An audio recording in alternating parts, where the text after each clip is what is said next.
요새 새로 배운 인사말이 있죠. 예, 장점이 단점을 덮고도 남는 아름다운 분입니다. 너무 어려운가요? 조금 더 이제 더하기 빼기로 하겠습니다. 예, 단점보다는 장점이 많으신 아름다운 분입니다. 이름 조금 더 쉬운가요?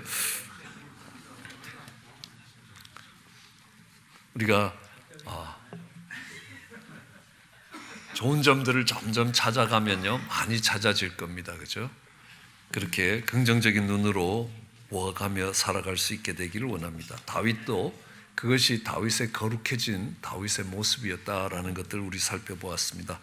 오늘은 이 거룩의 여정을 가는 데 있어서 이삭을 살펴보려고 합니다. 이삭의 삶 속에서 그의 거룩이 어떤 모습으로 나타났고 또 그렇게 나타날 수 있었던 근거가 무엇인가, 이런 것들을 한번 살펴보면서 하나님이 주시는 은혜를 받고자 합니다. 우리는 거룩이 뭐냐 하면 이미 여러 번 배웠습니다. 독배에서도.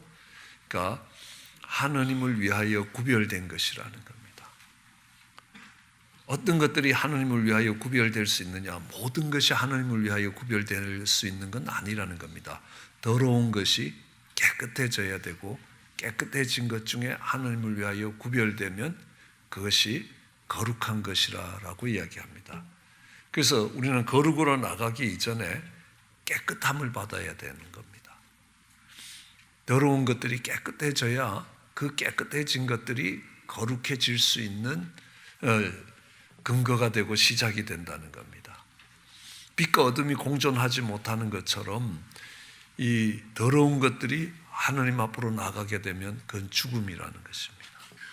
그래서 거룩을 우리 쪽에서 보면 하나님께 나아가서 구별이, 세상과 구별되는 것이라면 하나님의 관점에서 이 거룩을 다시 보면 이런 겁니다. 그러니까 성부, 성자, 성령 하나님으로 보면, 성부 하나님으로 볼 때는 하나님의 눈길 앞에 사는 것이라는 겁니다. 다니엘은 하나님의 눈길 앞에 살았습니다. 다르게 하면 하나님의 임재 가운데 거한다는 것입니다.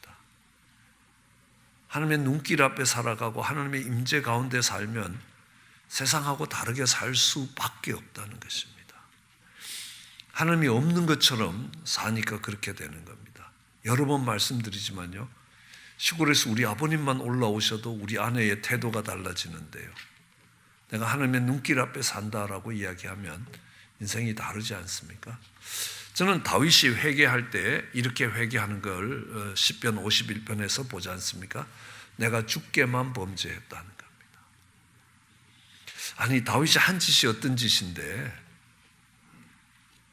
자기의 친구의 손녀딸을 건드렸고 그걸 은폐하기 위해서 정말 그의 충실한 부하 우리아를 죽이는 이런 일들을 행했던 다윗인데, 그 일을 하고 나서 내가 하나님께만 범죄했다.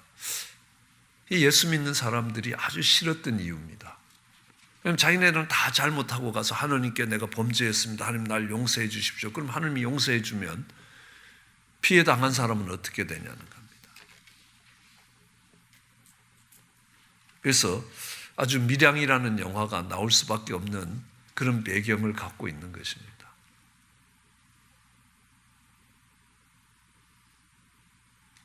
근데 제가 은혜를 잊고 보니까 그게 참된 회개라는 것들을 깨달았습니다.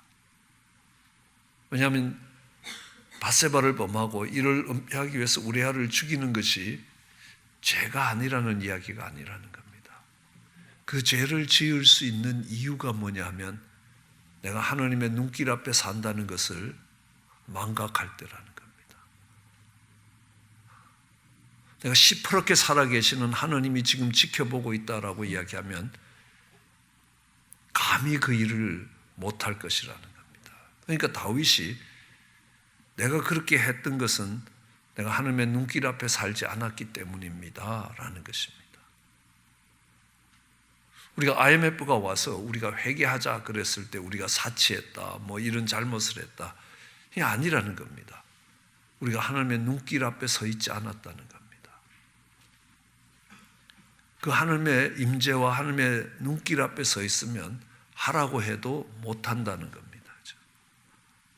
아니, 사람들이 지켜보기만 해도 그렇게 못하는데 하나님이 지켜보고 계시다라고 이야기하는데 어떻게 할 수 있겠냐는 겁니다. 그래서 거룩이라는 것은 하나님의 임재 가운데 거하는 것을 이야기하고 하나님의 눈길 앞에 살아가는 삶을 거룩한 삶이라고 이야기한다는 겁니다. 그러니까 성자 예수님으로 보면 이 거룩이라는 것은 뭐냐 하면 예수님을 닮아간다는 겁니다. 아마 이런 책을 예수님이라면 어떻게 하셨을까? 내가 지금 이 자리에서 예수님이라면 어떻게 하셨을까? 그러니까요, 신문 편집자가 신문을 편집하는 방법이 달라지더라는 겁니다. 모든 사람들이 다른 삶을 살게 되는 겁니다. 제가 수화밋을 하는 어느 집사님께 그렇게 이야기해 봤습니다. 수화밋에 오는 손님의 거의 90% 이상이 멕시칸들입니다. 그죠? 그러니까 그들을 대할 때에 내 고객이 한 사람 맞구나라는 게 아니라 예수님처럼 대하라는 겁니다. 그러면 대하는 자세가 달라진다는 겁니다. 내가 예수님을 닮아가고 모든 사람을 예수님 대하듯이 하면 사는 모습이 다르지 않을까요? 어떻게 그걸 무시하겠습니까? 예수님이 뭐라고 이야기하십니까? 지극히 작은 자 하나에게 한 게 내게 한 것이라는 겁니다. 거룩한 사람의 모습은요, 정말 지극히 작은 자, 그 사람이 있어도 없어도 내 삶에 아무런 영향이 오지 않는 그 사람을 대할 때 내 태도가 어떤 것인가, 이게 거룩에 대한 태도라는 것입니다. 그리고 거룩이라는 것은 성령 충만함을 따라 살아가는 삶이라는 겁니다. 성령의 인도함을 받는 삶이라는 겁니다.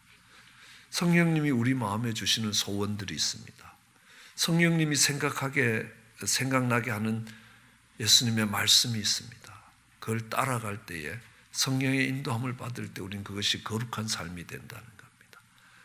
하나님 아버지의 임재 앞에 예수님을 닮아가는 것이고 성령의 충만함을 받아 성령의 인도함을 받을 때 우리는 거룩한 삶을 살 수 있을 것입니다. 근데 우리는 특세를 하면서 김인철 목사님이 설교하실 때 이렇게 설교하신 것 같아요. 순종이 거룩입니다. 순종이 거룩이라는 겁니다. 왜 순종이 거룩하냐? 하나님의 말씀이 거룩한 말씀이라는 것. 그 말씀이 내 삶의 기준이 되고 내가 그 말씀을 따라가면 당연히 그 말씀을 따라가는 사람은 거룩해질 수밖에 없다는 겁니다. 자, 성경에서 여러 순종의 사람이 있는데 가장 대표적인 사람이 바로 이삭이라는 사람입니다.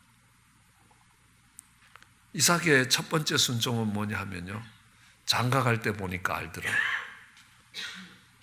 내가 마음에 드는 여자를 아내 삼지 않더라고요.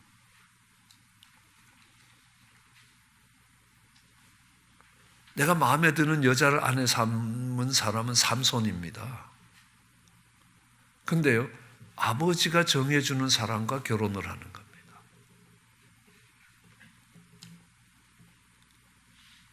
여기 한번 그렇게 결혼하신 분 한번 손들. 우리 아버지가 쟤랑 결혼하라 그래서 내가 결혼했습니다.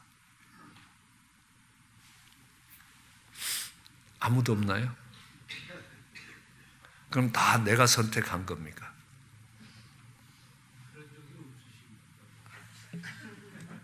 뭐 그런 기회가 없을 수도 있습니다. 그죠? 아버님이 좀 일찍 돌아가셔서요. 근데 이 이삭은요, 묻지도 않아요. 가서 내 본토 친척 고향 집에 가서 우리 아들 며느리 될 사람 찾아와라 하는 겁니다. 아니, 거기 가서 어떤 여자가 미쳤다고 보지도 않고 그냥 심부름하러 온 사람 말을 듣고 따라오겠습니까? 그래도 아들을 한번 봐야 된다 그러면 아들을 데리고 갈까요? 아니, 데리고 가지 말아라. 하나님이 예비해 둔 사람이 있을 것이다. 여러분 보십시오. 창세기에서 이삭이 결혼하는데 그 결혼에 대한 것들이 창세기 24장에 기록되어 있습니다. 그럼 창세기 24장이 창세기에서 제일 긴 장이라는 거 아십니까? 67절까지 있습니다.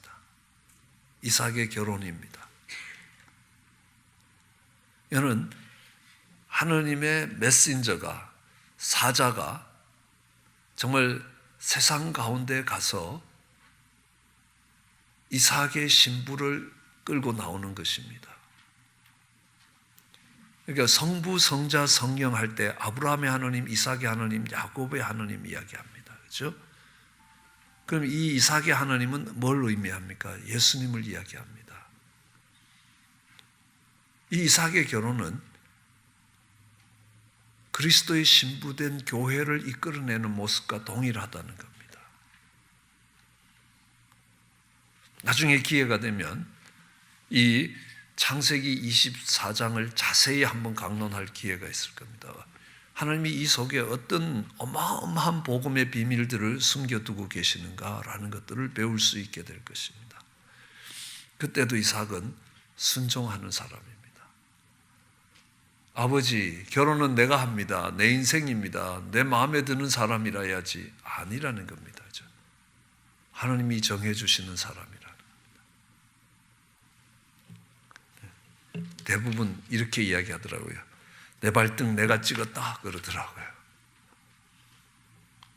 그러니까 결혼할 나이에 얼마나 내가 불안하냐는 겁니다. 판단력도 부족하고요. 제가 저희 딸에게 저희 집 가계도를 하나 그려줬습니다. 우리 내적 치유 때 가끔 배우고요. 교회에서 여러 번 소개했는데요. 너 이런 집에 시집 가면 너의 행실과 상관없이 벼락 맞는 자리에 간다는 겁니다. 그거를요, 자녀들은 몰라요. 그냥 필이 오면 된다는 겁니다. 아니라는 겁니다. 그런데 이삭은 아무 소리 안 합니다. 근데 아브라함의 말대로 진짜로 갔더니만 신랑 얼굴 한 번도 안 보고 신랑 집이 어떤 집인지 내 쪽에서 사람을 보내서 확인해 본 것도 없고 그냥 아브라함이 보낸 그 엘라살의 종의 말을 듣고 나 결혼하러 갈 거다. 그리고 따라 나온 신부가 있습니다. 리브가라는 겁니다. 이삭의 아내가 됩니다. 이렇게 이야기하죠. 제일 마지막에 이삭이 리브가를 인도하여 그의 어머니 사라의 장막으로 드리고 그를 맞이하여 아내로 삼고 사랑하였으니 이삭이 그의 어머니를 장례한 후에 위로를 얻었더라. 이 결혼하는 과정을 보더라도 이삭은요, 자기 의견이 없어요. 바본가요? 아닙니다. 아닙니다. 다시 이야기하지만 이삭은 바로 예수 그리스도를 예표하고 있습니다. 그렇죠? 어디에서 가장 잘 예표하냐 하면요, 아브라함이 이삭을 번제드리러 모리아산에 올라갑니다. 모리아산으로 올라갈 때에 이삭이 묻죠. 아버지, 번제드릴 나무와 불은 다 있는데 제물이 어디 있습니까? 그러니까요, 하느님이 준비하신다. 그 히브리어의 매력입니다. 그렇죠? 목적어를 생략해도 말이 된다는 겁니다. 그럼 세종대왕이 한글을 만들 때 100명이 넘는 집현전 학자들을 히브리어에 보내서 히브리어 언어를 벤치마크했다는 겁니다. 저는 신학교에 가서 히브리어를 공부하면서 깜짝 놀랐습니다. 어찌 한국어하고 그렇게 같으냐는 겁니다. 단지 동사 변화가 몇 개 없다는 거 빼놓고는 똑같았다는 겁니다. 자음 구조도 똑같습니다. 왜냐하면 나 집에 간다, 나 갈래 집으로, 다 말이 되는 겁니다. 근데 영어는요, 순서를 바꾸면 아무도 못 알아듣습니다. 그것도 세계의 히브리어하고 한국어만 갖고 있는 겁니다. 중국어도 안 되는 겁니다. 어떤 언어에서도 그런 특징이 안 나타납니다. 어쨌든 이삭을 데리고 번제단으로 올라갑니다. 그 모습은요, 예수님이 십자가에 올라가는 모습과 동일하다는 겁니다. 아버지 내 뜻대로 마시고 아버지 뜻대로 하옵소서. 내가 꼭 제물로 드려져야 되냐는 겁니다. 그때 이삭의 나이가 아마 17살로 추정을 하고 있습니다.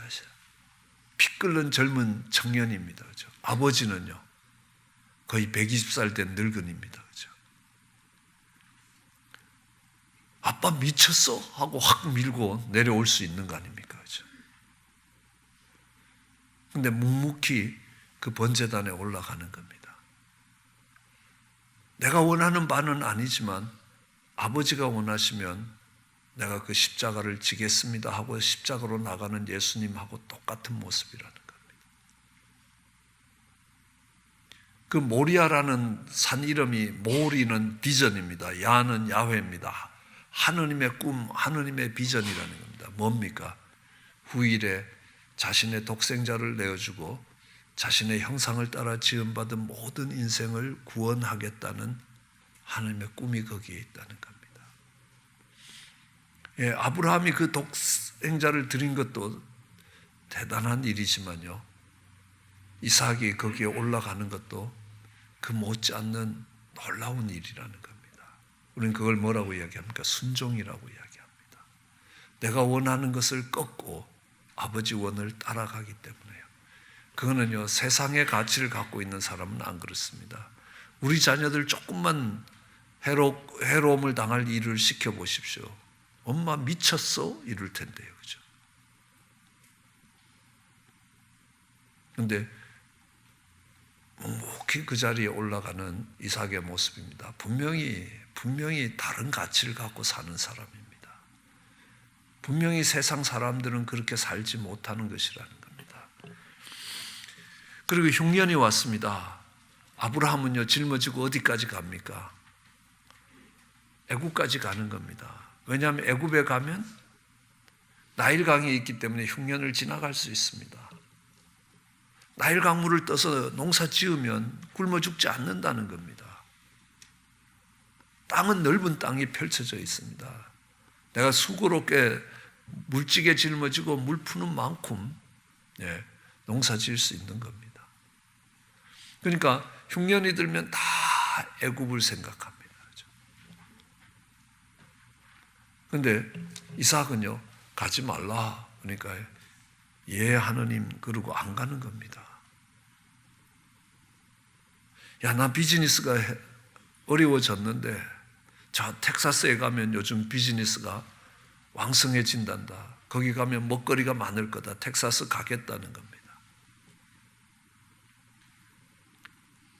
야, 교회가 필요해서 안 된다, 못 간다 그러면요, 아이 무슨 소리 합니까? 먹고 살아야죠 하고 갈 겁니다. 그죠? 이렇게 이야기합니다. 네가 직분을 맡은 한에 있어서 못 간다는 겁니다. 제가 목사라서 그런 것 아니라는 겁니다. 직분이 밥 먹여주냐? 그러고 가면요, 어떤 처지가 됩니까? 애서가 되는 겁니다. 장자의 직분을 팥죽 한 그릇에 팔아먹었다는 겁니다.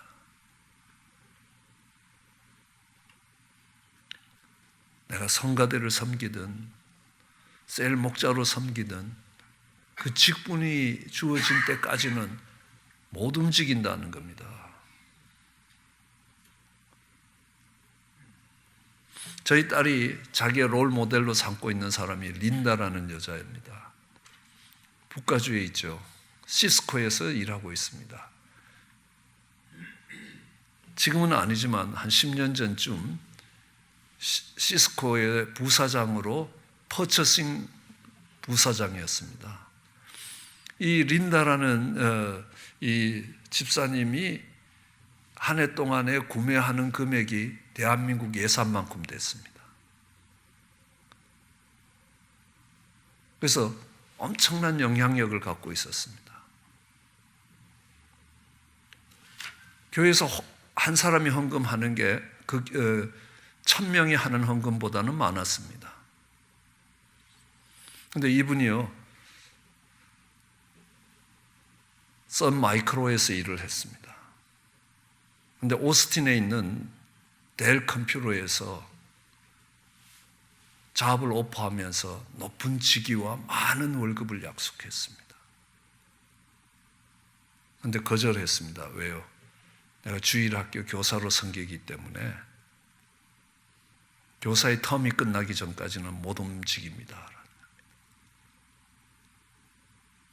그 기회가 교사 텀이 끝날 때까지 기다려주느냐? 아니지 않습니까? 그 텀이 끝날 때 실리콘밸리에 있는 시스코에서 그를 부사장으로 하이어를 한 겁니다. 신앙생활을 해도 이래 멋있게 한번 해봐야 될 거 아니냐는 겁니다. 정말 하나님의 명예를 걸고 하나님의 살아있음을 이 사람들이 볼 수 있도록 하는 거예요. 우리는 그걸 거룩이라고 이야기합니다. 세상 사람이 사는 가치대로 사는 거 아니라는 겁니다. 돈을 따라가는 것 아니라는 겁니다.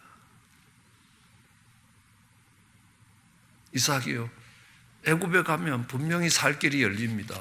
더 풍성한 이 흉년에 훨씬 더 잘 지나갈 수 있습니다. 그런데 거기 서라니까 아브라함은 안 서고 갔습니다. 그런데 이삭은 섭니다. 하나님이 농사를 짓때 그 해에 100배의 수확을 거두게 하셨다. 농사 지어본 적이 있으십니까? 같이 농사 지었는데 아무리 농사가 잘 돼도 100배, 아니 장사를 하면 100배가 될 수 있지만요, 농사에서는 잘 안 되는 겁니다. 근데 저는 농사에 100배의 수확을 거두는 사람을 봤습니다. 핀란드에서 이 매실을 농사하시는 분인데요, 자기는 매일 아침에 일어나서 그 땅에다가 코를 박고 오랫동안 기도를 했다는 겁니다. Every morning. 그랬더니만요, 바람이 불고 이런 자연재해가 와서 온 동네 매실이 다 땅에 떨어졌는데 자기 집 매실은 떨어진 게 없다는 겁니다. 그러니까 그 해에 100배도 넘는 수확을 거두더라는 겁니다. 아, 이게 가능한 거구나. 이게 농사 지어서 100배라는 건 쉽지 않다는 겁니다. 그런데 그게 가능하더라는 겁니다.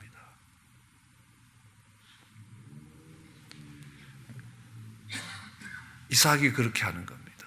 100배의 수확을 거뒀습니다. 그러니까 하나님이 그렇게 하나님께 순종했더니만 축복이 되면요, 좋은 일들이 이어져야 되는데 아니요. 블레셋 사람들이 시기를 해서 어떻게 합니까? 예? 이 페이지 첫 번째입니다. 하나님이 축복하셔서 양과 소가 때를 이루고 종이 힘이 많음으로 블레셋 사람이 그를 시기하여 그 아버지 아브라함 때에 그 아버지의 종들이 반 우물을 다 막고 흙으로 메워버렸다는 겁니다. 우물 다 틀어막더라는 겁니다. 아니 그냥 자기네들이 우리 우물이야 하고 뺏어간 것도 아니고 그냥 다 틀어막아 버렸습니다. 그죠? 할 수 없이 그랄로 내려갔습니다. 그 아버지 아브라함 때에 팠던 우물을 다시 파니 아브라함이 죽은 후에 블레셋 사람이 그 우물을 메웠습니다. 그래서 그 우물을 아버지 때의 이름으로 불렀습니다. 그럴 목자들이 또 와서 이삭 목자와 다투어 이 물은 우리 것이라. 자기 것이래요, 그냥.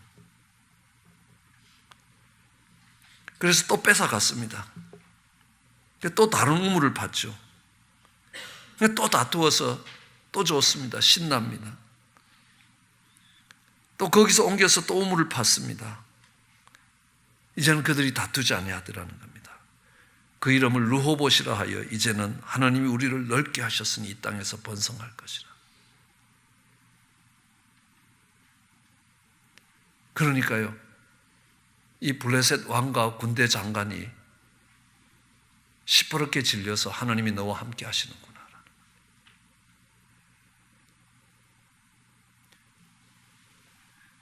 성경에 보면요, 이삭의 군대가 브레셋 군대보다 훨씬 강했다는 겁니다. 힘이 없어서 뺏긴 거 아니라는 겁니다. 네가 뺏어가라, 갖고 가라는 겁니다. 하나님이 날 축복하실 것이라. 또 뺏어가라는 겁니다. 하나님이 날 축복하실 것이라. 그 당시는요, 우물 하나만 있으면 한 부족 국가의 족장이 되는 시대였습니다. 그냥 오늘날 같이 우물 하나 파는 게 아니지 않냐는 겁니다. 어마어마한 가치를 갖고 있습니다. 그죠? 작은 한 나라를 만들 수 있는 그런 가치가 있는 겁니다. 그죠? 근데 한 번 파기도 어려워요. 지금 이 중동 땅에 지금의 현대 테크놀로지로도 물을 찾기가 그렇게 어렵다는 겁니다. 억대가 들어가는 겁니다. 지금의 장비를 갖고도요. 근데요, 파니까 물이 나오는 겁니다. 뺏어가니까 그래 갖고 가라. 그리고 또 옮겨서 또 파니까 또 물이 나오는 겁니다. 또 뺏어가는 겁니다. 또 옮겨서 또 뺏어갑니다. 또 옮겨서 또 팠습니다. 그 다음에는요, 못 뺏어가는 겁니다. 뺏어가던 사람이 하얗게 질리는 겁니다. 쟤는 하나님이 쟤와 함께 하는 것이구나.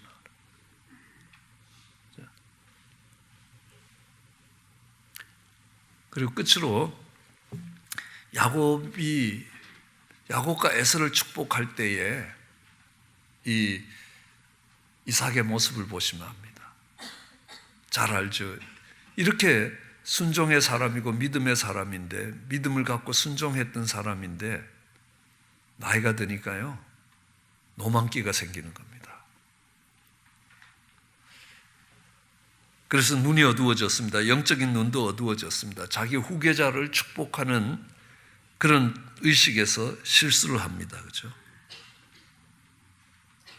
이삭도 이미 큰 자가 작은 자를 섬길 것이라는 하나님의 뜻을 알고도 하나님 뜻대로가 아니라 내가 원하는 대로 하고 싶은 거였습니다.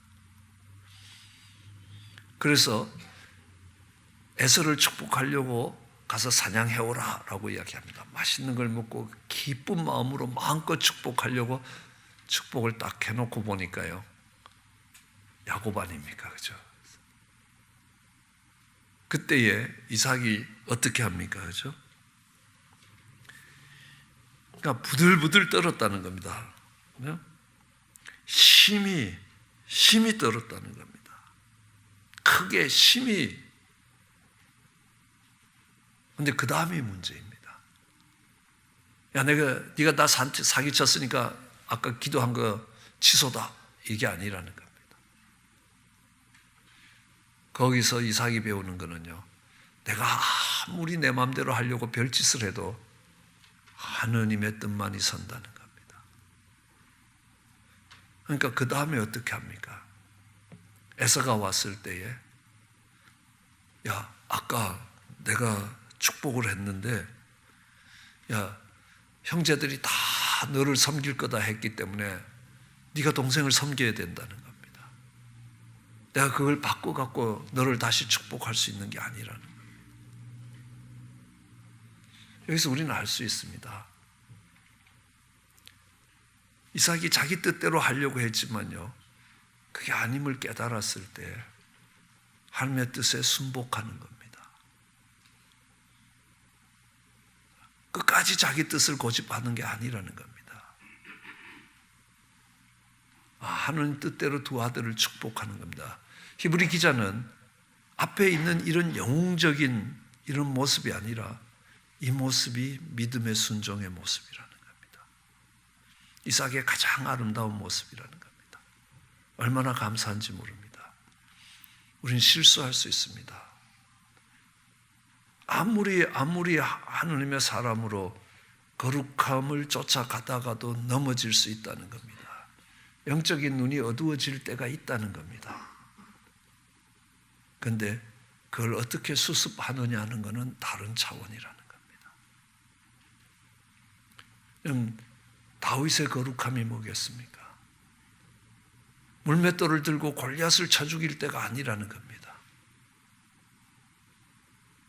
바스바를 범하고 우리아를 죽이고 시편 51편을 쓸 때라는 겁니다. 우리는 넘어질 수 있지만요, 다시 넘어졌을 때 하나님 앞으로 돌아가는 겁니다.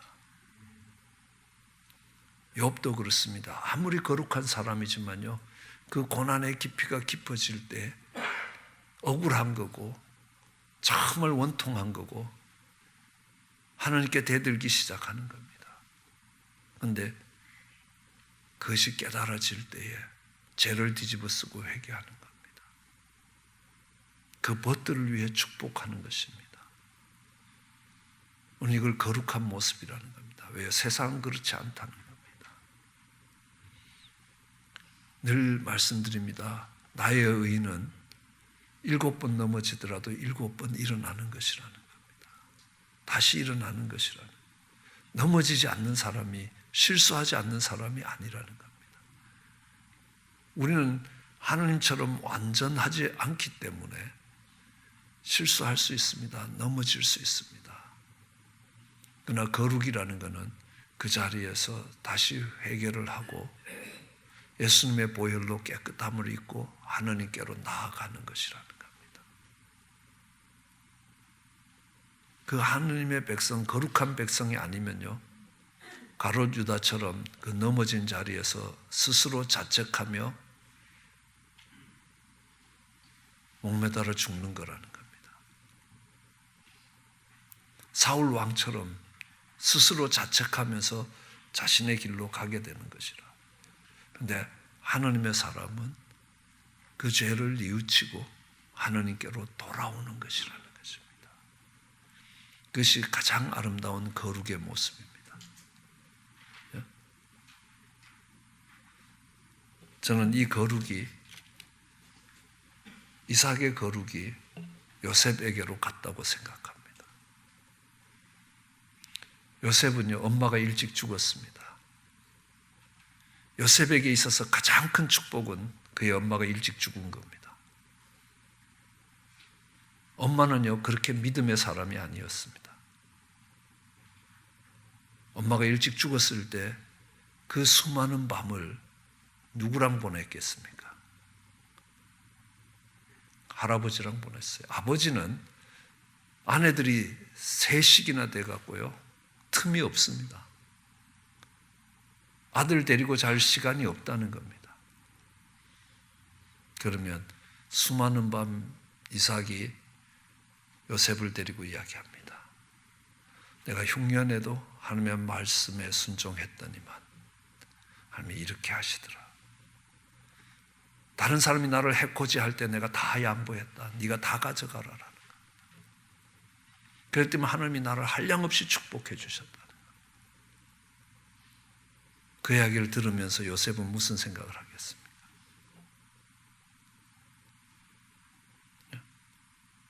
형들이 나를 해코지 할 때도 하나님이 나를 축복하실 것이라. 그 거룩을 어디서 배웠겠습니까? 할아버지 이삭에게 배웠다는 겁니다.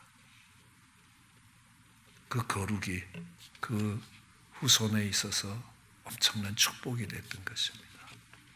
그와 같은 이삭의 거룩을 닮아가는 우리 모두가 되기를 원합니다. 기도하시겠습니다.